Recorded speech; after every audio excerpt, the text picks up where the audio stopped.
Guys, welcome back to channel. അപ്പോൾ നിങ്ങൾക്കറിയോ ഇന്നത്തെ പ്രത്യേകത എന്താന്ന്?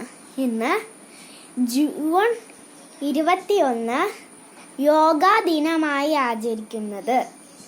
അപ്പം ഞാനും എൻ്റെ ചേട്ടായും കൂടി യോഗ ചെയ്തിട്ടുണ്ടാവും. അത് ഞങ്ങളുടെ അടുത്ത വീഡിയോയിലേക്ക് കാണാം. ഓക്കെ, അപ്പോൾ ഞാൻ ഇന്ന് സ്കൂളിൽ പോകാനായിട്ട് റെഡി ആവാൻ കഴിഞ്ഞു. അപ്പം അമ്മ റെഡി ആയിക്കൊണ്ടിരിക്കുകയാണ്. അപ്പം നിങ്ങൾ താഴെ കാണുന്ന ബെൽ ബട്ടണും ലൈക്കും സബ്സ്ക്രൈബും